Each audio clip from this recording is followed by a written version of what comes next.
In this lesson, we're going to continue our study of statistics by learning about probability. So anytime you have an activity that involves chance, like, for example, rolling a cube, that's called an experiment, okay?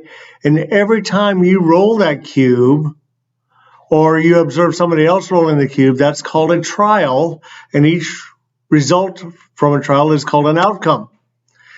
And when you have one or more outcomes, then we call that an event. So in an example, for example, rolling a 5 could be an event, even though it's only one outcome, okay?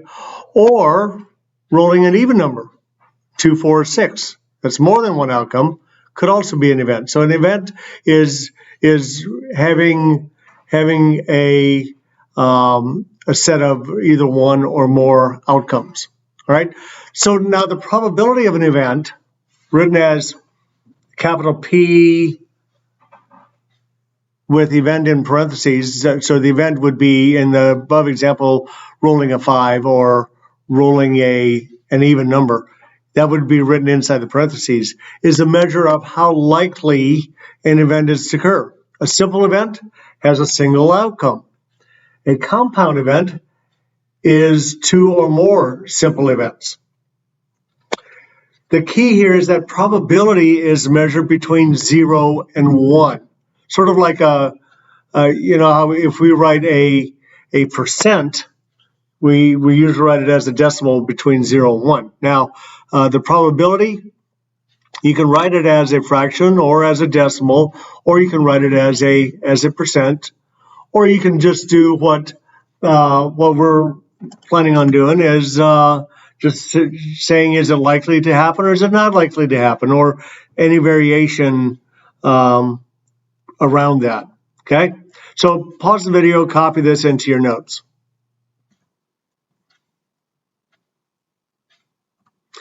All right, so determine whether the event of rolling an odd number on a cube is impossible, unlikely, as likely as not, likely, or certain. Impossible means that it just absolutely cannot happen, okay? So if you're rolling a cube of, a cube has 6 figures, has 6 numbers on it, 1 through 6, what's the probability of rolling a 7? Well, that's not going to happen. That is not going to happen. It is impossible to roll a 7 on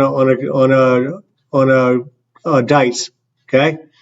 So back to this problem, rolling an odd number, okay? So the odd numbers are 1, 3, and 5. Well, those are the events that would make it true. The complement of that, and we'll learn about complements in a minute, would be 2, 4, or 6. So those are the numbers that are left over. Well, so basically 1, 3, and 5 are half the numbers, okay? So that is basically as likely as not, okay? That's as likely as not. If it's right around a half, then it's as likely as not to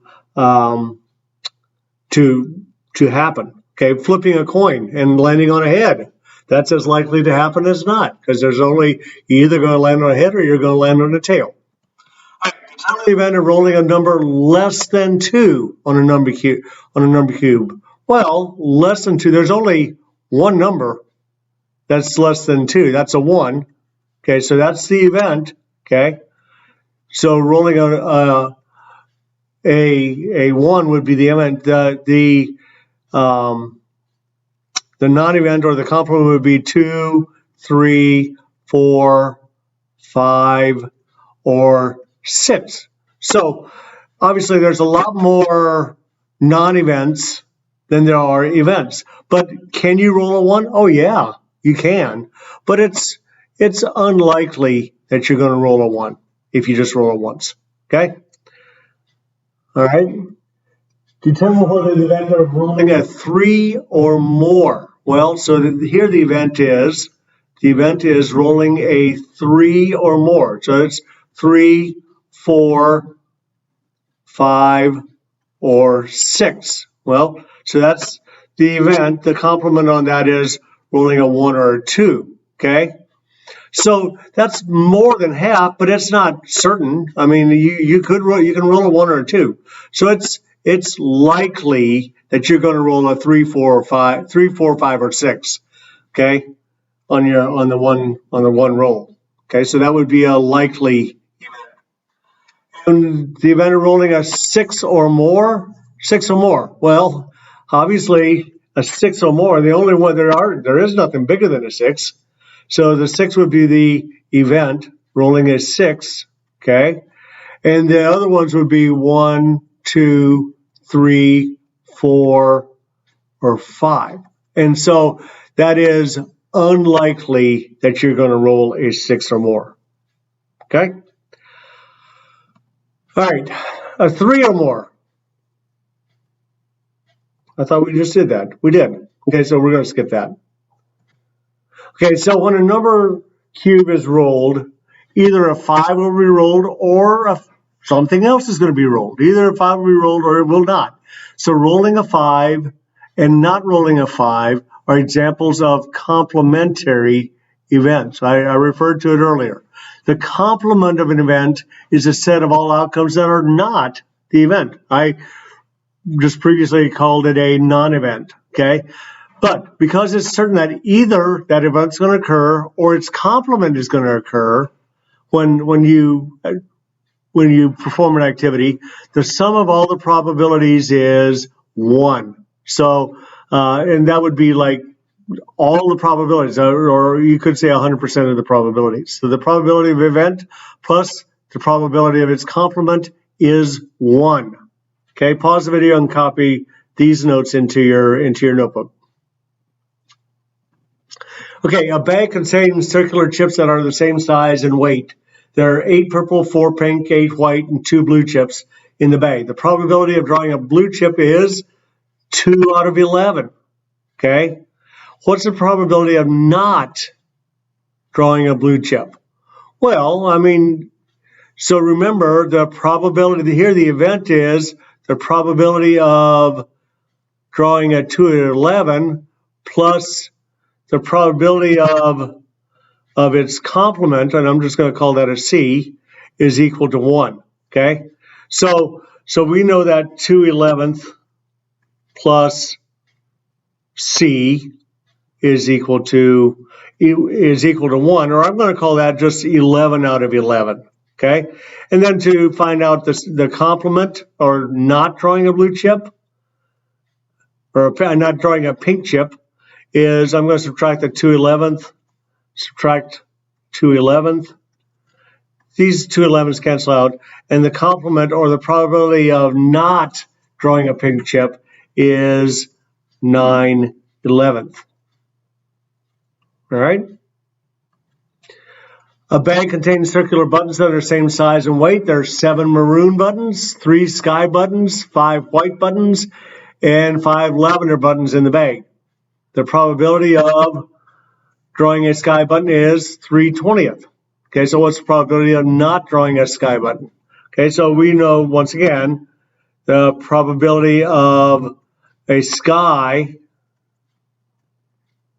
plus the probability of a not sky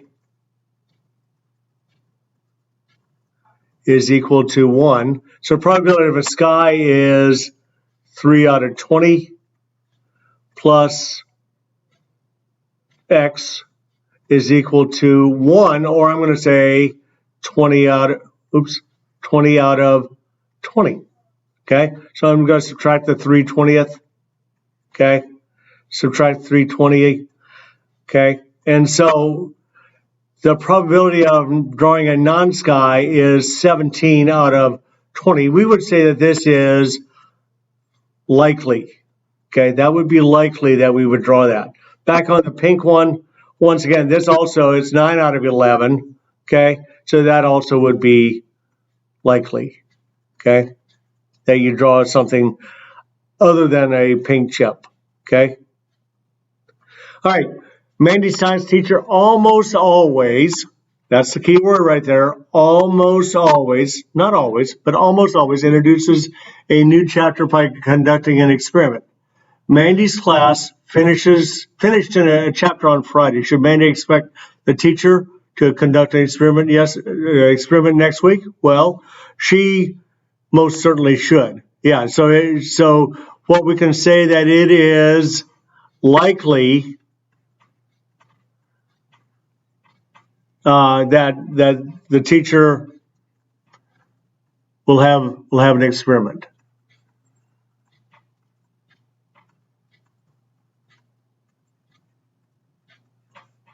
Okay. So that does it for this lesson. Okay. Make sure that you copied those 2 pages of notes, the very first page and that page that's into the lesson a few pages. So go ahead and copy those down. Make sure you ask any questions if you have questions. We'll talk to y'all later on.